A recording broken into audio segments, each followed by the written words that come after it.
Good evening, everybody. I'm Stesha Brandon. I'm a white woman with short, curly brown hair, and I'm wearing a green V-neck sweater and some red tinted glasses. I am the Literature and Humanities Program Manager at the Seattle Public Library, and I also have the pleasure of sitting on the board of Seattle Arts and Lectures. And on behalf of both the library and Seattle Arts and Lectures, welcome to tonight's program to celebrate the release of Alice Wong's The Year of the Tiger. As we begin tonight, I would like to acknowledge that we are on Indigenous land. Here in Seattle, these are the traditional unceded territories of the Coast Salish people, specifically the Duwamish people. We honor their elders past and present and thank them for the stewardship of this land. Tonight's program is a special partnership between some wonderful local literary institutions. Seattle Arts and Lectures is a nonprofit that cultivates transformative experiences through story and language for people of all ages. Their programs include several lecture series that feature writers from across the literary spectrum. They also provide the Writers in the Schools program, which places writers in local schools to help youth find their voice and tell their own stories. Our other partner tonight is Estelitas Library. Estelitas is a community library and bookstore that's dedicated to social justice and liberation. Estelitas hosts tons of programs throughout the year, from book events to listening parties to food drives. They have a beautiful community space in the Central District for people to come together, raise their voices, and inspire each other. You should definitely go check it out. We're grateful to both Estelitas and Seattle Arts and Lectures for partnering with us tonight. We're also grateful to the Gary and Connie Kunis Foundation, the Seattle Times for their generous support of library programs, and the Seattle Public Library Foundation. Private gifts to the foundation from thousands of donors help the library provide free programs and services that touch the lives of everyone in our community. I have a couple quick announcements before we get started.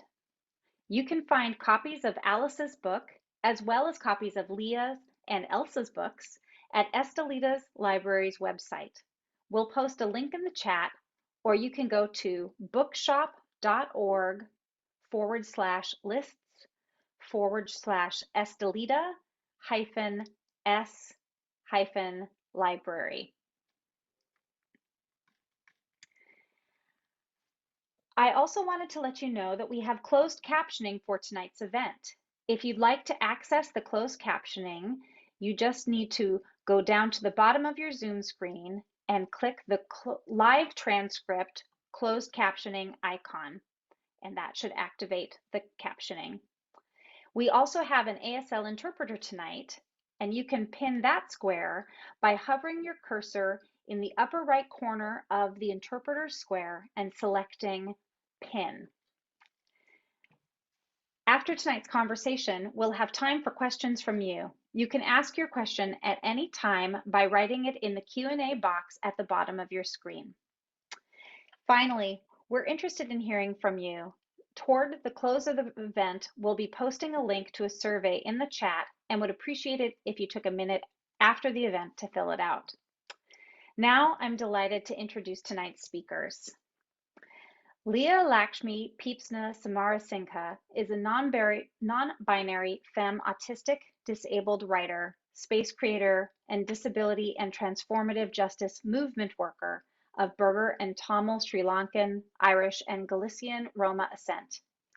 They are the author or co-editor of 10 books, including the forthcoming The Future is Disabled, Prophecies, Love Notes, and Morning Songs, co-edited with Ieris Dixon, Strategies and Stories from the Transformative Justice Movement, and Care Work, Dreaming Disability Justice. A Lambda Award winner who has been shortlisted for the Publishing Triangle 5 times. She is the winner of Lambda's 2020 Jean Cordova Award, honoring a lifetime of work documenting the complexities of queer, of color, femme, disabled experience, and a 2020 Disability Futures Fellow. Since 2009, they have been a lead performer with disability justice performance collective Sins Invalid They are currently at work building Living Altars, the Stacey Park Milburn Liberation Arts Center, a home for disabled QT BIPOC writers. Elsa Hunisson is a deafblind author and editor. Her fiction and nonfiction writing have been praised as eloquent and activism in lockstep, and Elsa has been published in dozens of venues around the world. She's been a Hugo Award finalist 7 times and has won Hugo, Aurora, and BFA awards for her editorial work. When she isn't writing, Hunisson writes to dismantle structural ableism and rebuild community support for disabled people everywhere. Her debut memoir, Being Seen, One Deafblind Woman's Fight to End Ableism, was just announced as the winner of the 2022 Washington State Book Award for Memoir. Let's give a little round of applause there. Elsa's work also includes her Assassin's Creed Valhalla novel, Sword of the White Horse, and her episode for Radiolab, The Helen Keller Exorcism. Due to intense recovery from some serious health issues, Alice Wong isn't able to be here herself this evening, so Leah and Elsa are here tonight to celebrate the release of Alice's new memoir, The Year of the Tiger. Just to tell you a little bit about Alice, Alice Wong is a disabled activist, media maker, and research consultant based in San Francisco, California. She's the founder and director of the Disability Visibility Project, an online community dedicated to creating, sharing, and amplifying disability media and culture. Alice is also the host and producer of the Disability Visibility podcast and co-partner in a number of collaborations such as Crip the Vote and Access is Love. From 2013 to 2015, Alice served as a member of the National Council on Disability, an appointment by President Barack Obama. Her groundbreaking memoir, which we'll be hearing about tonight, offers a glimpse into an activist journey to finding and cultivating community and the continued fight for disability justice. Please help me welcome Leah and Elsa, and let's give everybody a round of applause in the chat. Hi, everybody. Hello. So, Leah, I know you had things you wanted to read to start us off. So if you'd like to get us started, that would be great. Awesome. Hi, everyone. I also just wanted to check, there's a comment in chat about the ASL interpreter not being pinned. Has that been attended to? Or, sorry, we're about to do a thing which I can explain, which is that we did not have an editable version of the PDF that the cart worker could use to cut and paste. So what we're doing is we are posting the PDF of what we're reading from so people can read along. And there should be an option for people to pin the ASL interpreter who need them to be bigger. Am I explaining this correctly? And then someone's saying she is pinned ASL interpreter. Okay, got it. Okay. Yeah, and if you need help with the pinning, you'll basically hover over that box and there is a bright blue box in the corner. That's what you click on with the 3 dots to be able to pin her. Okay. And can I just, before you get started reading, I just want to, can folks in the chat let us know if you can see the introduction, because we can see it on our side, but we just want to make sure that you can see the text that I'm sharing. So if you can let us know. There's one person saying yes, a couple people saying yes. Great. One person said a little while ago they couldn't see the interpreter now, and I'm wondering if they can be helped so that they can see the interpreter. Let's see. Is that better? Can you see the interpreter now? And all right, I'll go back while you are reading. Okay, Terry, I'm going to come and see if we can help you get that sorted out while Leah is reading. Actually, I'm going to wait until there's full access to read. Okay, perfect. I love it. And I'm seeing somebody saying in chat you can widen the boxes for the video to make the interpreter bigger, which is what I understand to be true too, by grabbing the vertical divider. Okay, let's see.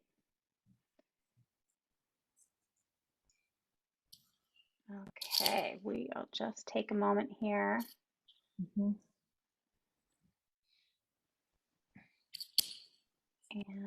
And Jennifer's saying that that has to be done on the viewer side.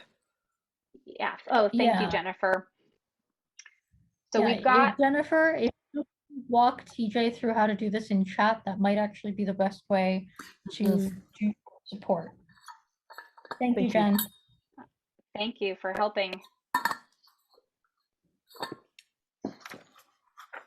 And okay, so the interpreter is spotlit at this point. So I wonder if the screen share of the text might be too big and it might be blocking out the other videos.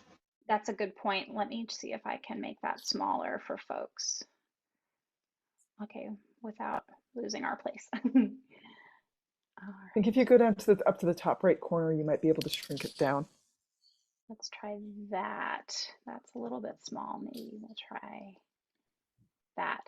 Okay. Is there a way you can make the whole thing smaller? Oh, yeah. So I just did a thing where if you use your cursor to stretch it out, you can go to the, it's kind of hard to describe, but there's a sideline where the four visual people are, and you grab it and you pull it, and all of a sudden they're much bigger.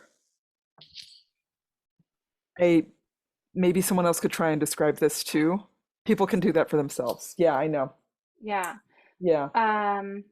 Okay, so TJ and Terry, I think I'm going to chat with you, but I can tell you that we have the two speakers and our interpreter spotlit. And so if you want to try hovering your cursor over the upper right corner of the interpreter square and then click on that, you should be able to pin the interpreter there.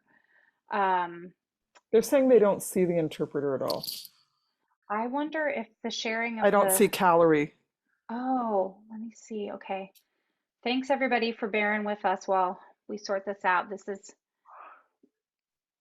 just the sharing of the screen is a little bit unusual. So let's see if I can just make sure that everybody's got, I'm going to stop share for 1 second here and see if I can make sure everybody, okay, we've got the gallery view selected.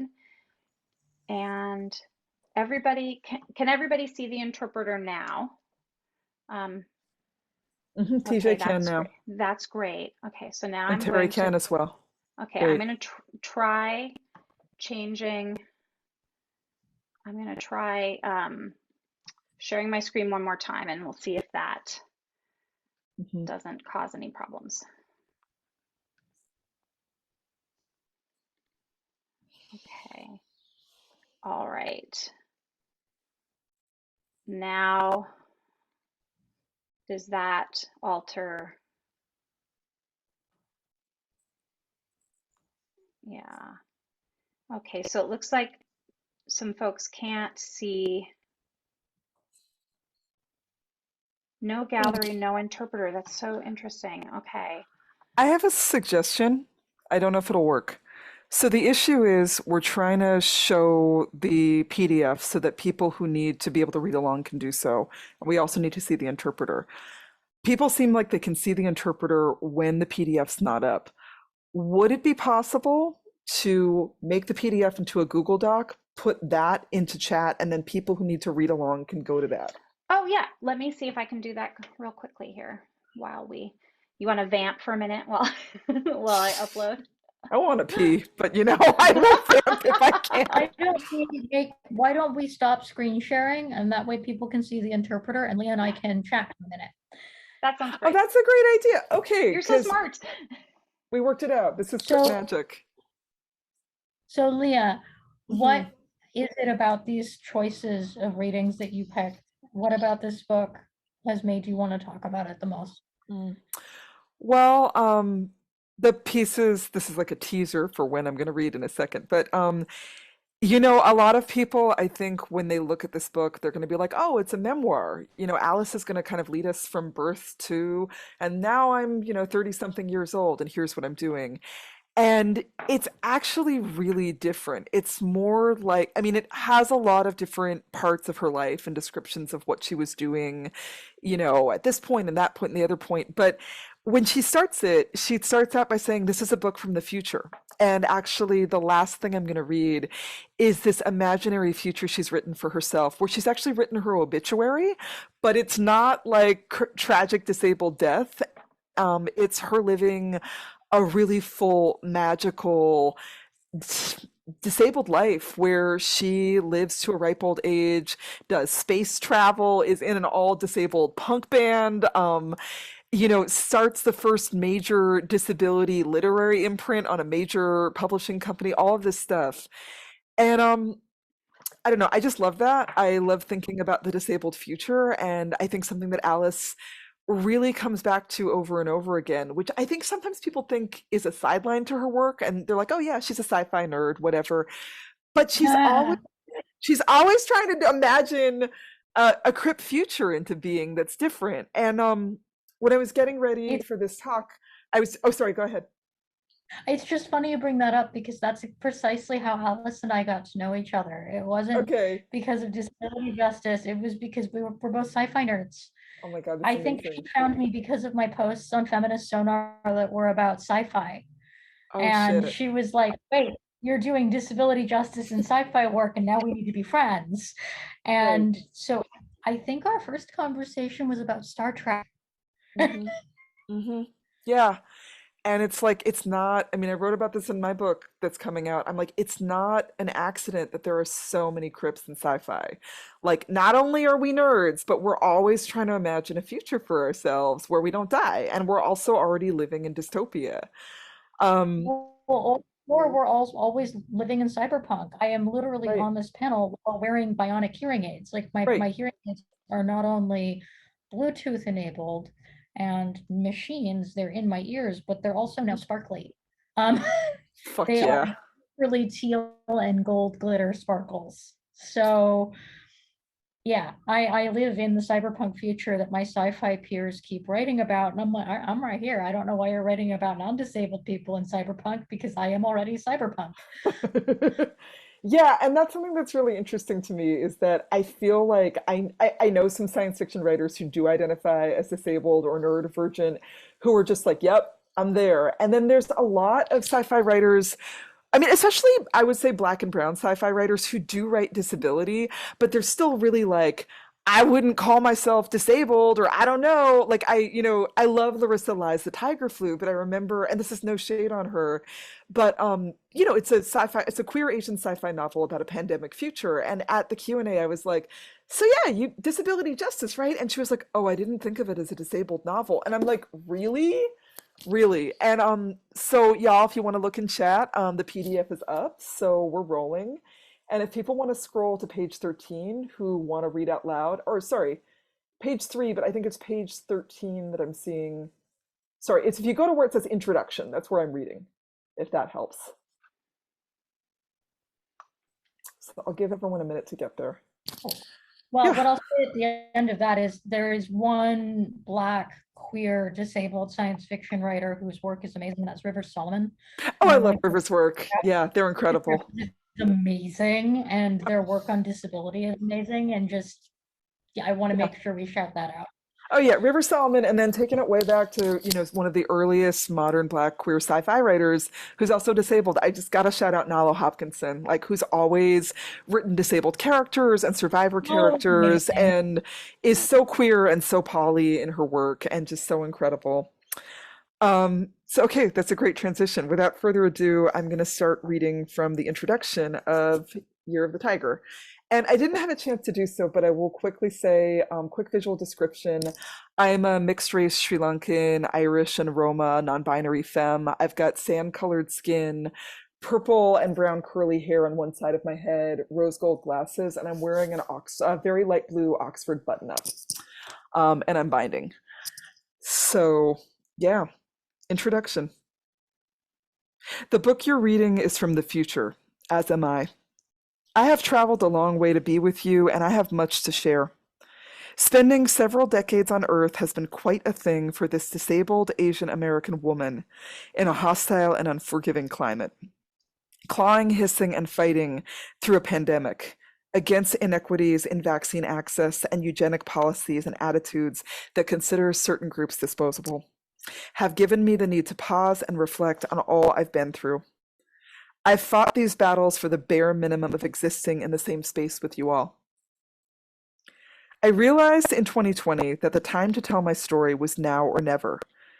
That's what being a high-risk ventilator user who is deprioritized by the state of California for life-saving vaccines will do to you.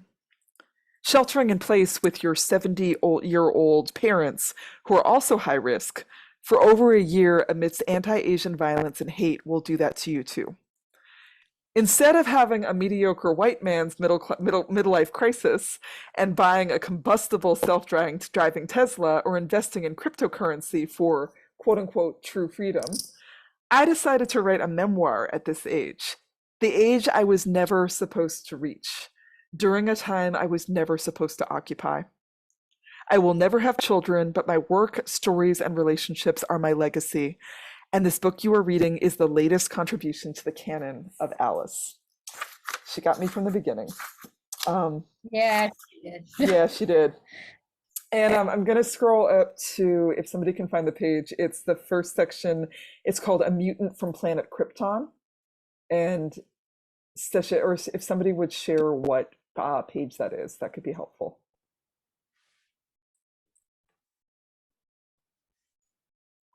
Because my book didn't have pages. Page 23 of the PDF. Thanks, Artemis. Okay, so I'm just going to read the first little bit. So this is the first bit from A Mutant from Planet Krypton, An Origin, the Nerds of Color blog, April 3rd, 2014. In 1974, a baby arrived in the suburbs of Indianapolis, Indiana, from the planet Krypton. She looked like the offspring of two Chinese immigrants, Ma and Pa Wang, but something was different. Earth's gravitational force made it difficult for this baby to raise her head. She couldn't crawl and went straight from sitting to walking. Perplexed, Ma and Pa Wang took their baby to the doctor and found out she's a mutant from Krypton. This is her origin story. The baby alien learned the ways of the normal quickly. By watching Sesame Street and reading books, she immersed herself in the cultural mores around her. She communicated and moved in ways that wouldn't scare the kids on the playground. She knew how to talk to the adults when they routinely poked and prodded her. Eventually, she grew up and realized she was not alone, that there were other mutant Kryps. As she came into the age of ascension, Alice, her Earth name, embraced her identity and found power in the community of fellow Kryps around her. Scrutinized and labeled deviant by the authorities, Alice and her siblings of Krypton continue to fight for social justice and equality for mutants and non-mutants alike, even as they face discrimination and oppression for being the other. I love that. I just love that Alice is writing herself into existence and that she's totally basically saying that she's Superman, she's Super Kryp, and that she's also drawing on the X-Men and being like, yep, that's what it is. I also love that I wrote about having disability origin stories in my book as well, and I love that this is a thing that we're now taking back. And we as a community are now saying, oh yeah, we have origin stories. We in fact are the Super Kryps. We're not sure what you think that means, but to us, it means taking our power back. I think that's really awesome. Yeah, and it's defining Super Kryp on our own terms. Yeah, which is so cool. Really important. The level of super narrative that exists. Elsa, I can read the last bit that I was going to read, or do you want to chat a little bit? Or I forget how we were going to do it. Why don't we chat a little bit? Because I know we're sort of running a little bit behind. So maybe do you want to read the last piece and then, or how do you want to do that? Yeah, I mean, I'll just say, actually, let me put I would love to chat a little bit and then you read and then I read the last bit. Does that work? Perfect. Yes. Okay. So how did you, I mean, you were talking a little bit about meeting Alice online and just through just this disability science fiction writing you were doing. But do you want to talk a little bit more about Alice and her influence on your work or your relationship with her? 100%. Alice has been a huge influence on me as a writer and an editor. And a part of what I was reflecting on when I was asked to do this event was that Alice has launched 1,000 careers. It's not just one person or two people. There's probably 100 of us that Alice has just said, I will employ you to write for my blog. I will bring you on to be as part of Disability Visibility.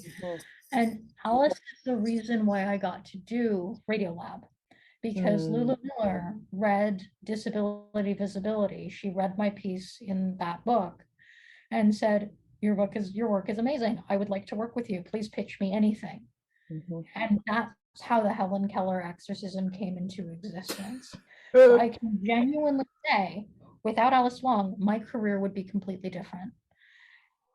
And she is one of our leaders. She is one of my mentors. She is a person who I can go to and snark in the Twitter DMs about disability politics. And I think what I think about her is that she's one of our matriarchs. And so she may say that she doesn't have children, but the truth is she has lots of children. And those children are saying, this is my person, this is my family, this is one of my leaders. So yeah, that's a lot of how I think about my relationship with her.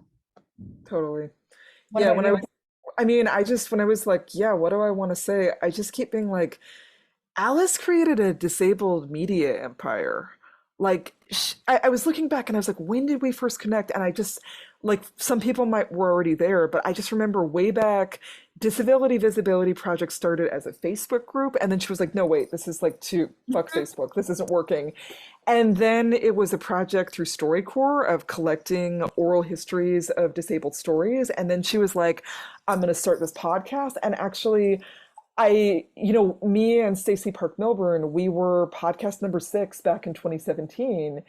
And it was in this very crypt way where we were just hanging out online. And me and Stacey talked on Facebook all the time. And anyone who knew Stacey, I mean, they know that she wrote essays in her Facebook comment feed, like always, right? Just like the most, I would just quote her and people would be like, where's that essay? And I would be like, this is her Facebook status update, because that's how she does it.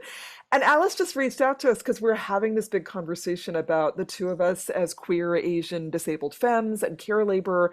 And she was like, do you want to come on the show? And she just was like, when you talk about how she has birthed hundreds of people's disabled media careers, I'm like, it's because she would just hit people up and be completely non-gatekeeping, completely encouraging. I think a lot of times when people think leader, they kind of think someone who's a little authoritarian, who's like protecting their own ego. And Alice just always was like, no, it's about the mycelial network. I want all of the crypts to come along for the ride. And I just think about this concept of coevolution, like we're evolving together and collectively developing our brilliance as crypt thinkers and artists. And like, she brought us on, and that was where that's where Stacey talked about the term crypt doula for the first time ever. And then we were like, oh, we should write our piece together. We should talk about it. I don't have a lot of patience for abled people or white people or neurotypicals, which does me really great in this world. And honestly, I'm just such an Alice snob. She became one of the only people I would write for, because I was just like, I don't want to fight with some fucking normie editor who's going to be like, I don't understand. Like, can you explain what this is? And I'm just like, no, I don't want to. I'm tired. I'm working on a piece for Alice that I literally wouldn't write for anybody else. Right. She asked me to write about the Kamala Harris visual description gate happen. And I've been sitting on it because I didn't want it to be an in the moment piece. I wanted it to be more about how those flashpoints happen and why they're important to squash. And so I'm writing this piece about that for Alice, because there's nobody else I would trust to let me speak about the experience of being blind in a flashpoint political commentary world. Because the only person who I can trust to not edit out the snark, to not edit the fire, to not edit out the experience of being deafblind in this culture is Alice. That's it. Able people don't understand that one of the primary disabled cultural features is snark. Like, we are a snarky group of people. They do not get it. And I love, and I also just think, in terms of like creating disabled media, I've just been thinking about how much has changed in those 5 years since we first met, and how not like everything's great now, because obviously it isn't, but I think Alice has done so much to really shepherd this generation of what I think is a disabled literary renaissance. Because Yeah, there's so many books coming out now. There's your book, there's Alice's book, there's Sammy Shock's book, there's Kia Brown's new book. Like, I've got a new book coming out. There's so much stuff. Saray Jarrell Johnson's working on a new book. Leroy's working on people stuff. are, yeah. Yeah. And I don't want to put it all on Alice, but I do think it's the trust you're talking about, because so often one of the barriers we face in publishing, I mean, I don't have to tell you, is that editors just think, oh, well, no one cares about disability, or if they do deign to publish us, there's not trust there. Like, we don't trust them, and then they edit our shit out. So then the real brilliance that we're capable of creating just doesn't get there. Do you want to read? I want to go back to the snark for a second because Yeah, I yeah, yeah. think it's actually a good intro into what I wanted to read. Great. Because for so many of us, I think we process the trauma and pain of living in an enabled world through humor. Mhm. And for the end of the book, Alice wrote her my grown ass disabled person make-a-wish list, which is Yeah. on page, where are the page numbers in this book? They're not. Do I I think we get advanced reading copies and there's no page numbers. Great. Somebody needs to find page numbers. But the reason why I wanted to read this is because so many of us either didn't get a Make-A-Wish list because they were, like me, a congenital rubella baby. So nobody wants to give you a Make-A-Wish list because you might live, you might die, no one knows. Welcome to having a, small ticking time bomb body. Or they all think you're going to die and you get a Make-A-Wish list, and sometimes you live and sometimes you don't. And so the idea of being an adult with that list both made me laugh and also made me feel like she was sharing something with the non-disabled world that I don't think they get a view into. Agreed. So now you're going to have to forgive me. I'm about to be basically a member of the Midnight Society to read this. Become editor-in-chief of an imprint at a major publisher centered on disabled writers and editors. Host, direct, write, and produce a weird, funny show about disability culture that is part Reading Rainbow, Masterpiece Theater, and The Muppet Show. Co-found a venture capital fund that invests in disabled founders, creatives, and entrepreneurs. Co-executive produce TV shows, documentaries, and feature films. Co-curate an exhibit on disability activist culture at the Smithsonian. Work with a major cosmetic company to develop a new lip color, Tiger Power, and be featured in its ad campaign. I'm turning a page. Develop a Netflix series with Samin Nosrat about making and eating snacks. Write a book about cooking, eating, and craving, and have it be published by Four Color Books. Partner with a local creamery for a new ice cream flavor. Take a private jet that will store my power chair safely to Tokyo with friends and family, stay in a luxury hotel, visit my friends Adam, Seiko, and Mizuki, eat all of the things, and take a train to Nagoya to visit the Studio Ghibli theme park, and eat bento while on the train. Portray a disabled character in a Star Wars or Star Trek series such as Star Trek, Lower Decks, Star Trek Discovery, The Mandalorian, or Ahsoka. Begin a new career as a voice actor in animated shows like Tuca and Birdie or Bob Burgers, and in video games. Throw a blowout 50th birthday party in 2024. Feed a koala eucalyptus leaves and take a photo with one at the San Francisco Zoo. Be swept off my feet in a grand Jane Austen-esque romance consisting of watching TV, baking, going to the grocery store, and hot letter writing. 2 words: ghost sex. And what I love about that is the things that I am absolutely certain that Alice will get to do, i.e., hello, San Francisco Zoo, why are you not inviting Alice over now to feed the koalas?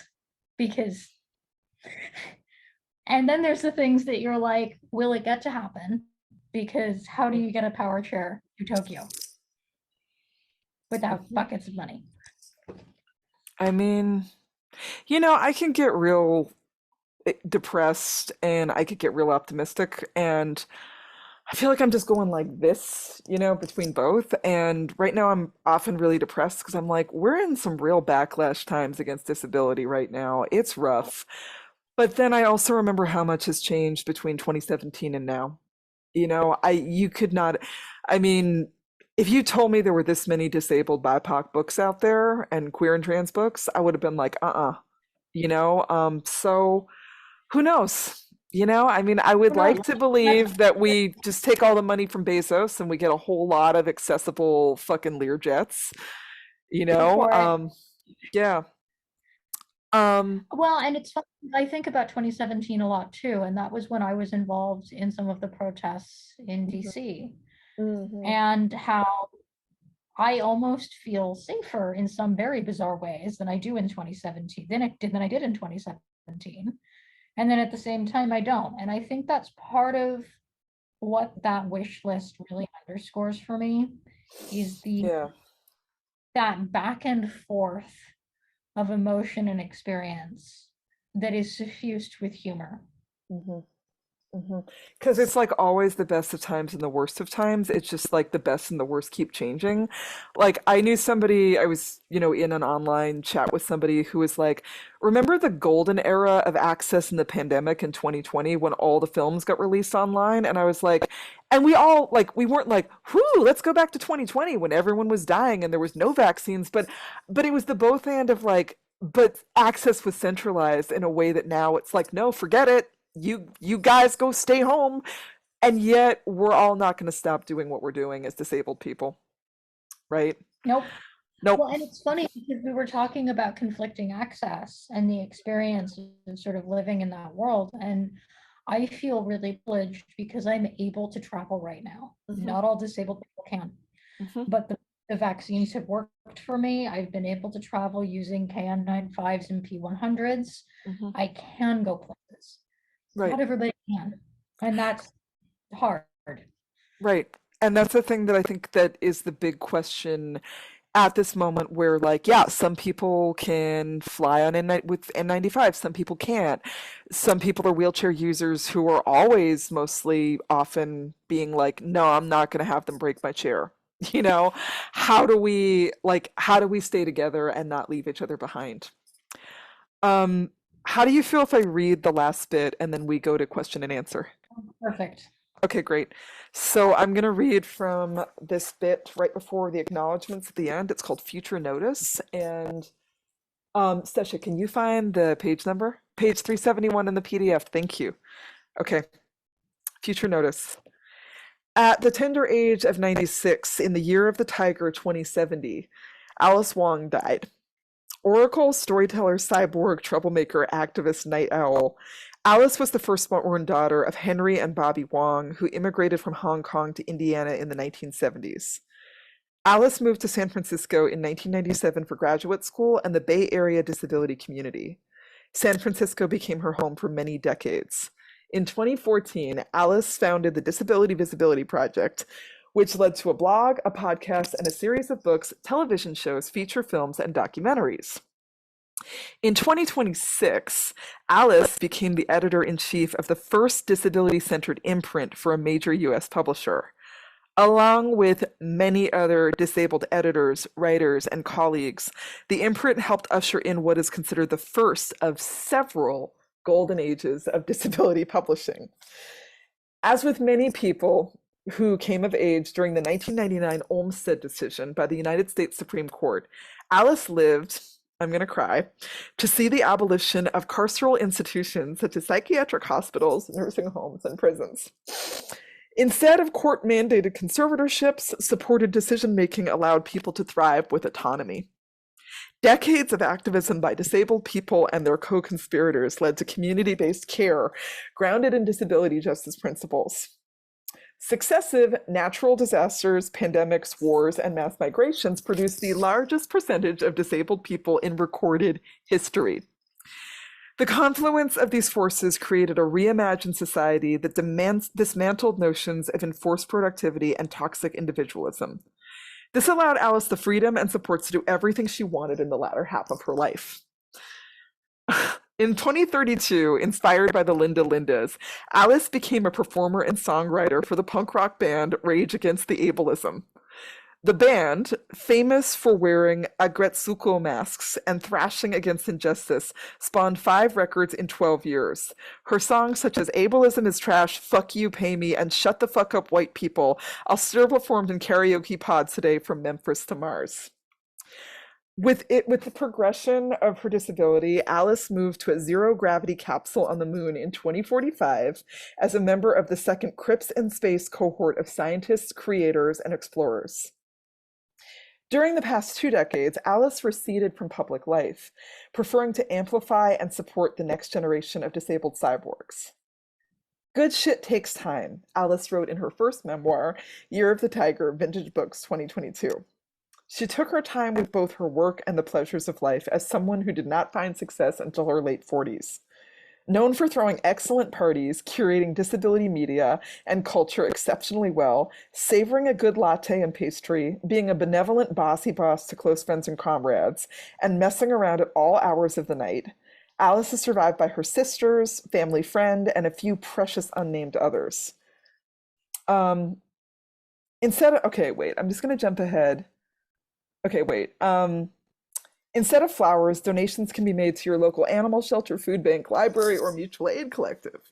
For the latest information on the multidimensional interstellar memorial organized by the Cabal, a pre-selected group of Alice's friends and family, go to disabilityvisibility.org. It will be a week-long online and in-person dance party, film festival, feast, orgy, and celebration. Please contact the Cabal for permissions, requests, or questions, as members know her wishes best and want to prevent any inaccurate coverage of Alice's life and work. Enjoy all of Alice's good shit, and may you create some good shit as well.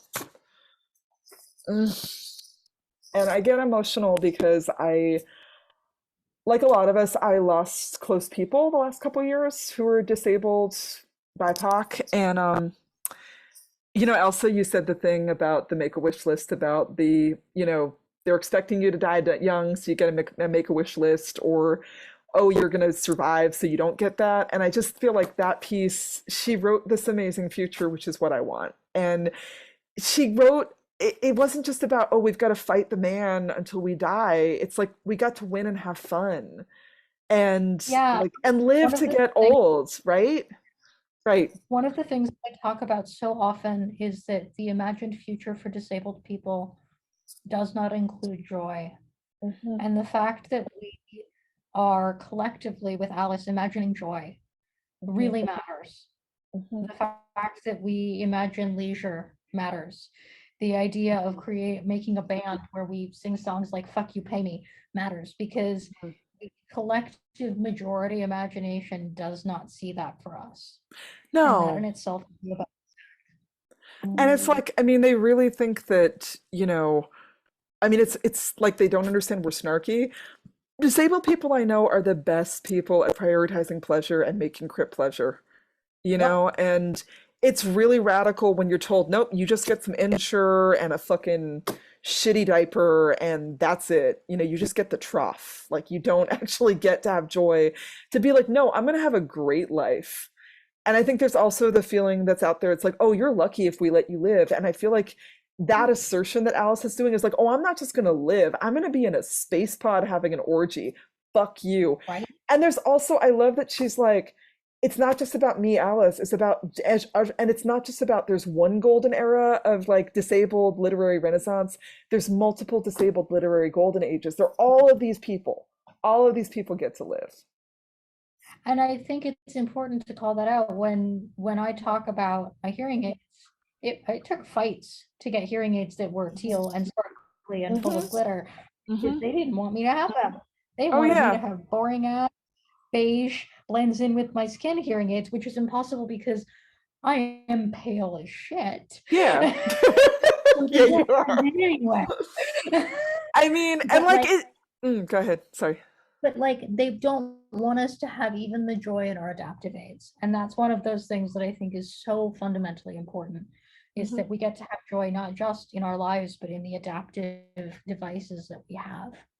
Yeah, I mean, the cane I use, it's a carbon cane. She's rose gold. My chosen brother, who's an amazing disabled artist, like for my 40th birthday, like painted it with roses and my name, and they were just like, "We made it." And they're like, "I want you to have a beautiful functional cane." And when I travel or when I'm out, I always think of myself as a disability recruiter. Right? Because and that's my advice. Like, I see people look at it wistfully and they're like, "Your cane's so pretty." And because they just have, something from CVS, which can be cute, but it also cannot be. And I'm like, yeah, you can go to fashionablecanes.com and you can get a bunch of really cute canes and they're Oh not that yeah. expensive. And I'm just I like, had a I gorgeous love my purple cane. wood stain. Oh, sorry, go ahead. I had a gorgeous purple wood stained one. I love that. I love that. And it's just like, yeah, we We have should the right. probably let people ask us Yeah, questions. sorry. We can talk forever. But yeah, do you guys have questions? Sorry, we are like this. We'd start talking and suddenly Yeah, the hour goes by. I'm coming back on screen here for a second. Hello. Um, Hi, everybody. So we don't currently have questions in the Q&A box. I've asked folks a couple times, and I'm going to invite folks again to go ahead and if you have a question, go ahead and pop it in the Q&A box, and or maybe Leah and Elsa will just keep We can just chatting. keep talking. It's enjoyable. Well, I just saw that somebody posted that they have a teen blind student who has a pink and purple sparkly white cane, Oh yeah. and I know exactly where they got it. It's Ambutech makes them, and I love them, and it's reminding me that I need to order myself some new Ambutech canes because, frankly, I do pick up and drop off at an elementary school, and the tiny children would probably go nuts if I showed up and picked up my kid with a brightly colored white cane. Yo, and can we just talk about that where it's just, I mean, I don't know it sounds like we have a similar experience. Kids love adaptive tech, I mean, kids want to play with my cane all the time, and sometimes they'll be like, "What is that? Why are you using it?" And then sometimes they get shushed. Oh, and there is a question. Etty is saying, Leah said earlier it's about the mycelial network. Can you talk more about that idea? Yeah, sorry. So yeah, mycology nerd, also me, maybe Elsa, definitely Alice. Me and Alice are big Star Trek Discovery fans, where the ship is powered by Yep. mushrooms because it's gay. So the idea of a mycelial network is when you look at a mushroom and you just see the top, that's not the whole mushroom. There's this huge ass network of like all these like roots and tendrils and bits of mycelial that are like communicating in this vast web of mushroomness. And they all support each other and draw on nutrients and like feed each other and do all this stuff. And I don't know, there's a meme that's been going around on my Instagram feed the last couple of days that says, "Wow, you really believe in rugged individualism? Look at the mycelial network." Because like mushrooms, like networks of those mushrooms can live hundreds of years, right?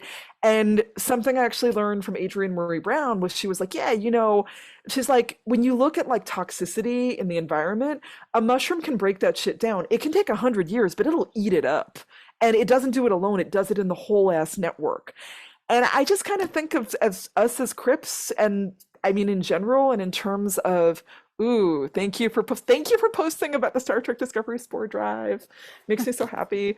Um, I just think about like, that cadre that you were talking about, Elsa, of disabled writers that Alice brought up. I just feel like we're all shrooms in the network and we're all feeding each Yeah. other. And we're individuals, but like we're not separate. Like we're all embedded in this collective intelligence of supporting each other and True, learning because each other. it's funny. Yeah, MC, exactly. Thank you. I knew there's something I was missing. Like those they're the largest organism communities on the planet, right? Like it's Well, and it's huge. funny because I even saw a line from my book when you were reading in the earlier section that Alice had, and I'm like, oh, right, we're all feeding off of these same ideas. Yeah. We're all talking about these origin stories, like, Mhm. because that's the opening of my chapter on creating a self identity when Mhm. you're steeped in ableism, how you Yeah. break out of some bad self talk and the narrative around, well, my body is shit, and how Mhm. you move into actually this is kind of fine and I actually deserve to live. And that is Too. the opening is everybody has an origin story when they're disabled. Everyone has an origin So story, and sometimes I mean, the one I've been writing about is like, because because I don't know, like recently I was like tweeting and I was just like, yeah, there's a shit ton of new disabled people, but internalized ableism is a hell of a drug. And, you know, a lot of people born disabled, acquired disabled, we take a while to be like, I'm going to claim the word. It took me, I got sick in 2020, when I was not in 22, when I was 22 in 1997. And it took me till around 2008 to be able to start being like, yeah, I got this. And it's because of disability justice and seeing disabled people who weren't white, you know, and who were black and brown. Um, so yeah, I was just like thinking about like, how do we jump in? And now I'm losing my train of oh, but I guess I was just gonna say, I was like, yeah, but my mom's a polio survivor from 19, you know, she's born in 38, and my dad and her are both neurodivergent as fuck. So we also reach back and forth, but there's some good questions popping up. I'm seeing Sawyer asked one that said, what are the best ways as disabled readers to support disabled writers? I love that question. Buy our books is definitely the first one. Please buy our books. Ask, and if you can't afford to buy our books, request them in your, hang on one second.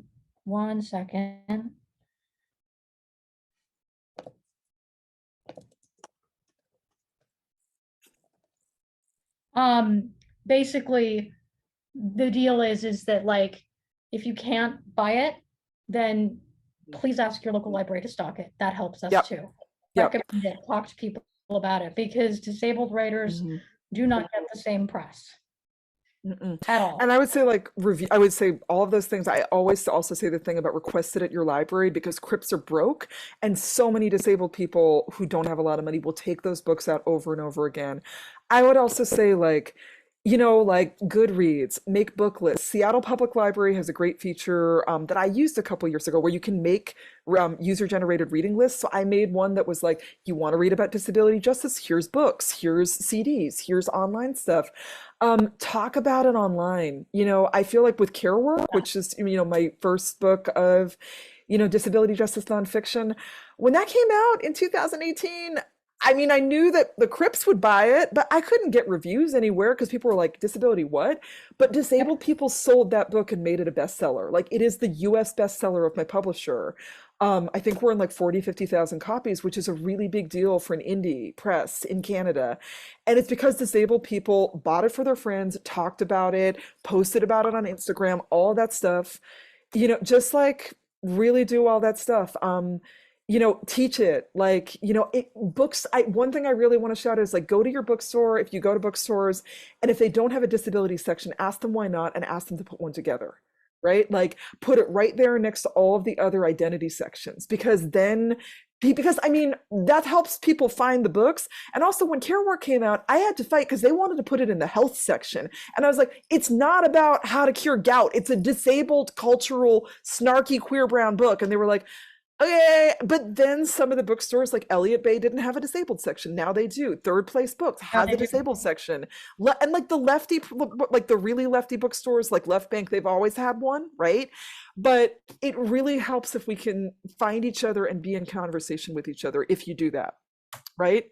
And thank you for, we love getting these requests to librarians. Sesha just posted the request the title link in SPL.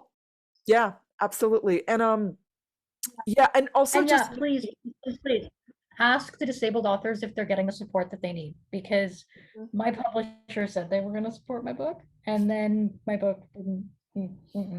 So I got some support, but I would say that my book would have done better with more support. And so always check in with your author buddies and say, hey, do you need more? Because we do. And just really know that, like, I don't know, like, you may see a Crip author with a book and be like, oh, they must have tons of money and support. No, it's like a one disabled person show. We maybe have friends. I would say that part of the reason I've stuck with Arsenal Pulp, with my indie publisher, is that they're pretty, I mean, they have a disabled section now, which I'm like, fuck yeah, thank you, Brian Lamb, if you're listening, you're awesome. They really champion, he's a queer Asian publishing elder who really champions BIPOC queer work and trans work and two-spirit work. But you know, they don't have $1 million, and even some of the bigger presses, they might have $1 million, but they're not going to give them to you. So sometimes I've had people kind of come at me being like, why isn't this happening? Why isn't that happening? And like, if there's access questions, that's super real, but I just need people to know I'm one 47-year-old disabled brown person who is not rolling in dough. So like, it's not, I don't have a secretary. It's me on this 2016 computer that I can barely use anymore.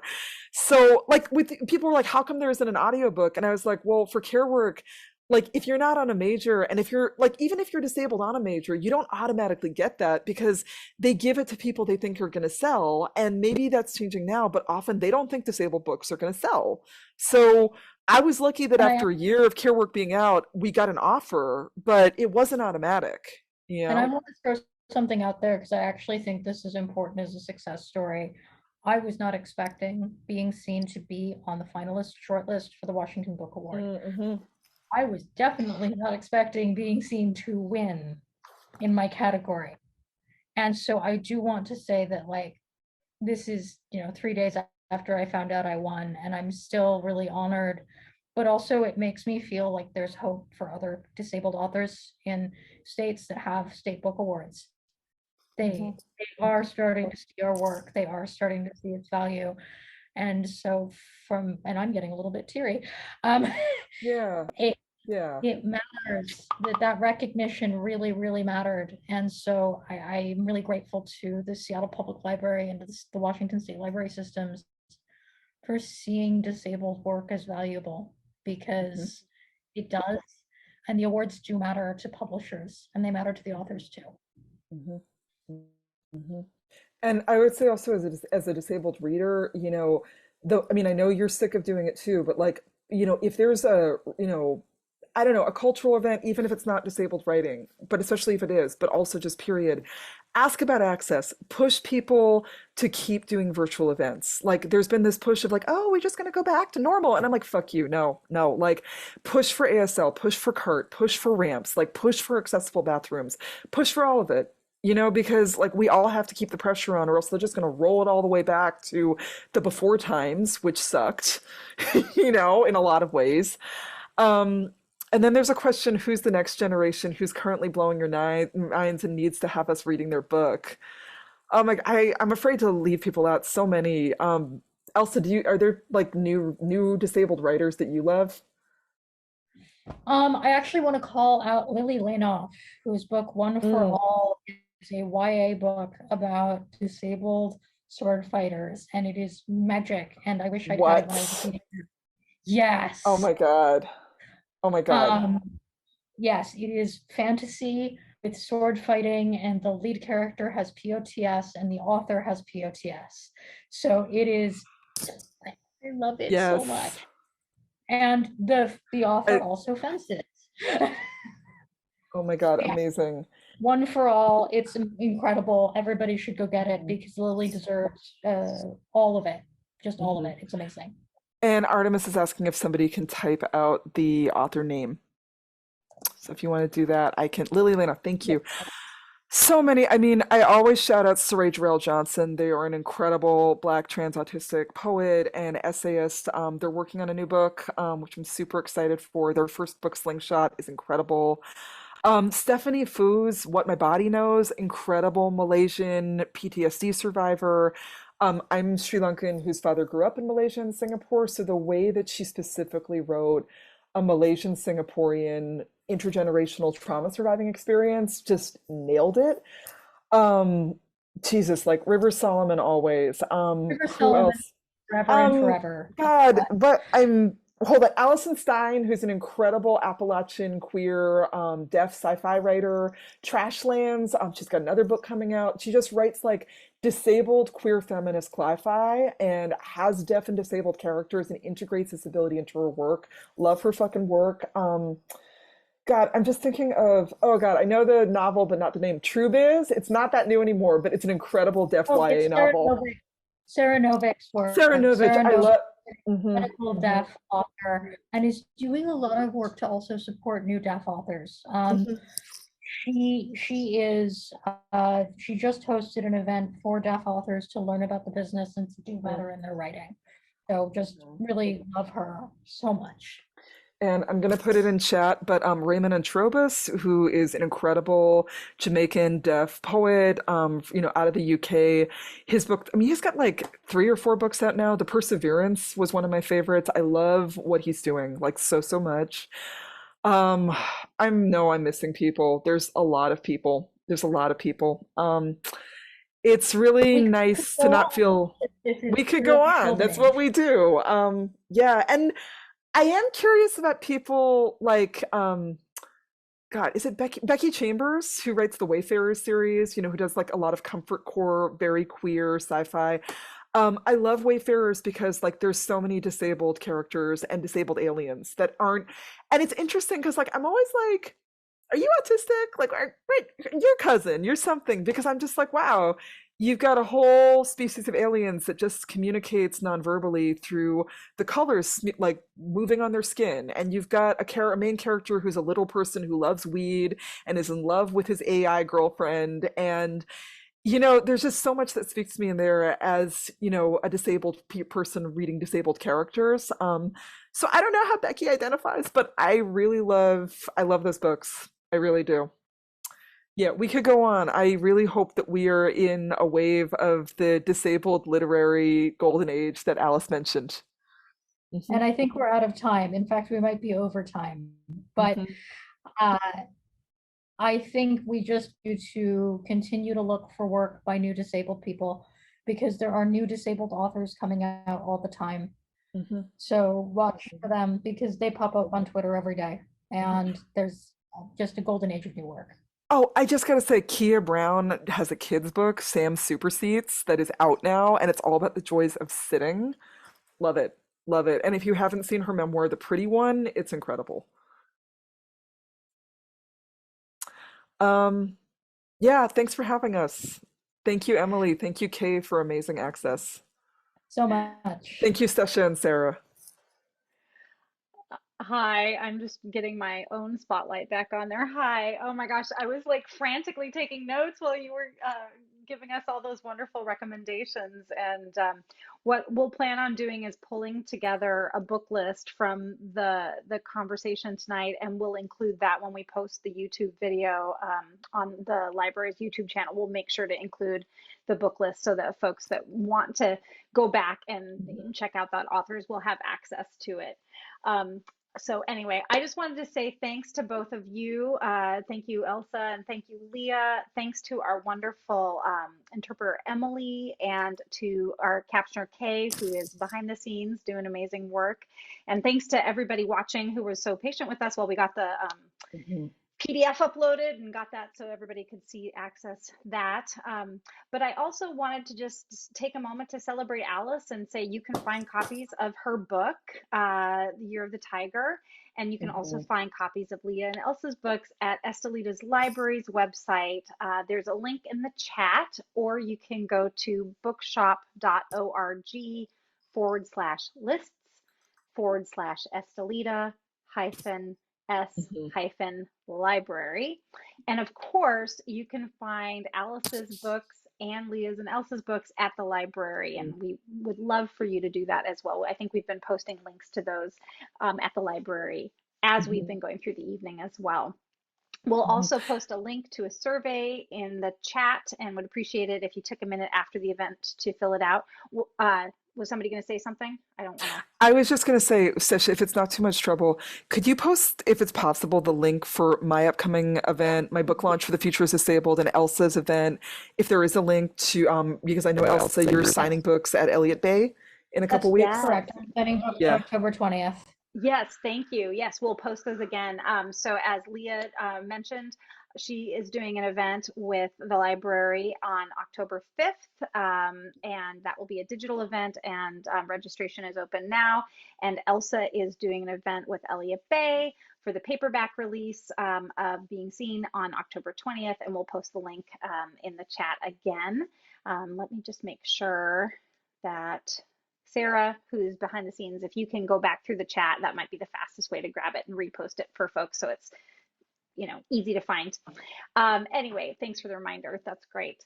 We're problem. I mean, so I've been like 3 weeks from my book coming out, complete panic attack all the time. So I'm just like, Oh, yeah. please come to my show. please come. It's going to be amazing. It's going to be more awesome conversation like tonight, right? So, Oh yeah, and swearing. And I lots think of swearing. the event at Elliott Bay will be hybrid, so I think there will be Okay. the conversation will happen online. Oh, that's great. Oh, that's good. Yeah, that's awesome. And also, what day is that again? It's October 20th. Okay, awesome. Yeah. Awesome. Excellent. Wish I was there. Well, hybrid, maybe you can tune in.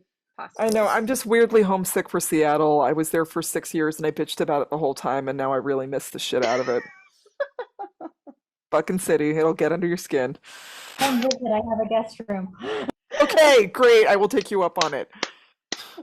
I love it. I love it. Connections being made. And yeah, we've got a lols in the chat. I mean, I visited in August and I was like, it's so great. And everyone's like, it's August, dude. You got to remember January. And I was like, yeah, I know. Yeah. February. Yeah. February's my hard month. Yeah. Mhm, Yeah. mhm.